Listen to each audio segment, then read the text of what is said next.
Hey, it's time for a book call. It's been a little bit since I've done one, but I'm very excited for the first book call of 2016. And this is actually some books I got at a local Friends of the Library sale. And if you're a longtime viewer of the channel, you know I've done a few of these. I'm a big supporter of the Friends of the Library, and it's a great chance to get some unique books and at the same time support your local library system. In fact, the past couple of years I have volunteered with them when they're doing local sales to help set up and then break down after the sale. So I always try to support them and get some books.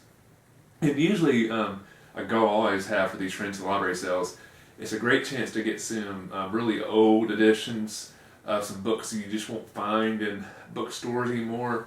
So some that are just out of print, or you're just getting a really old version. So I know in the past I've got actually a couple books that were published in nearly 100 years ago. So the fact, buying a 100-year-old book is not a normal book buying experience that you get when you go to, the big box bookstores like Barnes and Nobles. It's almost like you're finding a little hidden treasure or something. So I always enjoy seeing what kind of unique books I can find. So I kind of got a mixture of some newer books and some older ones. So here they are. So first up, I got Robert Harris, The Ghost. I've read a couple books by Robert Harris, Pompeii and Fatherland. Enjoyed them a lot. So when I saw this book there by him, I thought, well, I've read two books by him, and both those books have been great, so why not take a chance on another book by him? So, The Ghost by Robert Harris.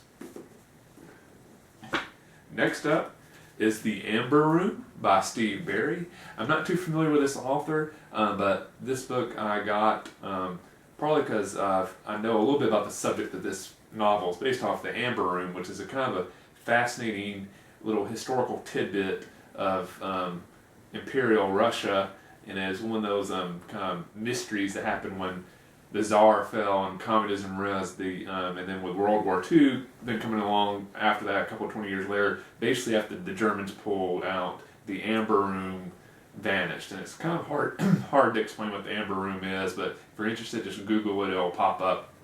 But it's kind of one of those mysteries of history, kind of stuff like, Amelia Earhart's plane crash, where's Jimmy Hoffa, those types of things. There's little historical mysteries that people find fascinating. The Amber Room, is one of those. So I've always been fascinated by the subject, and I thought that subject is so interesting. I would bet a novel based on it has to be pretty interesting. So picked this one up mainly because of the topic it explores. So I'm really looking forward to reading this novel, The Amber Room by Steve Berry.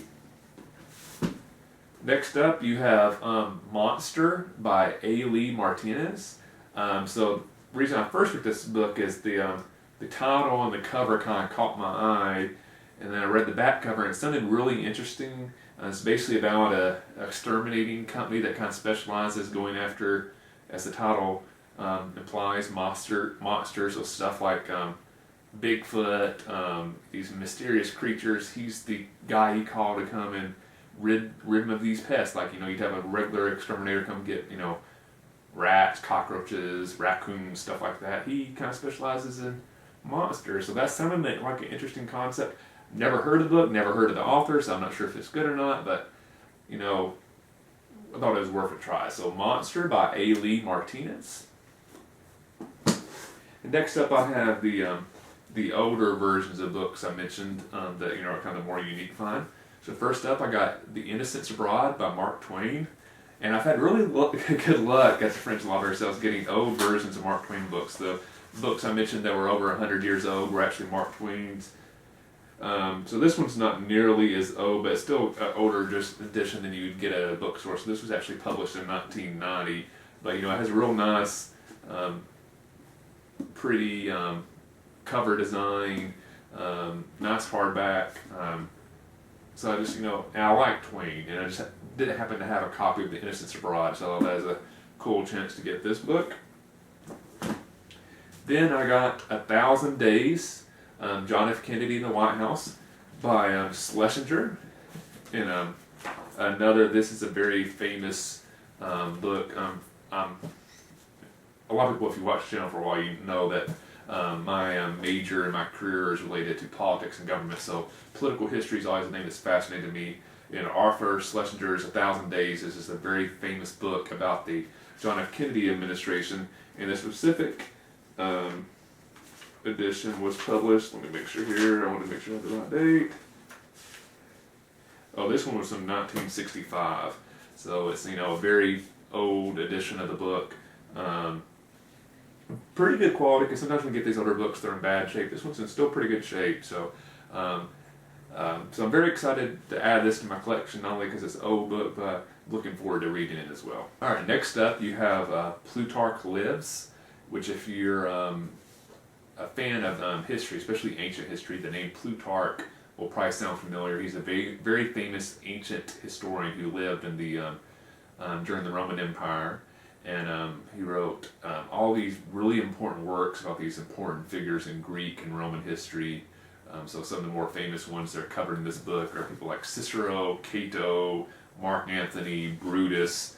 You know, it's all these important people who really shaped the ancient Greek and Roman worlds. Plutarch wrote some of the most historical works about them. And a lot of the stuff we know about those figures are all based off what Plutarch wrote.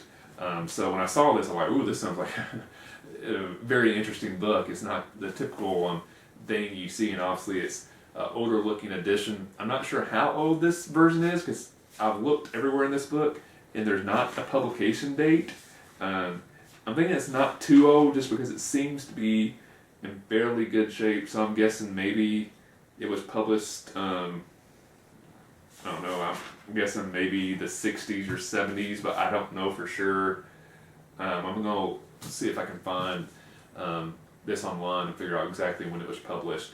But I was very excited to find it. It's one of those books I think it'll be interesting to read, but you know, it's also like a cool addition to my collection. It'll look really nice on my bookshelf. So those are the books I found at this recent Friends of the Library sale. Like I said, I thought it was a nice haul.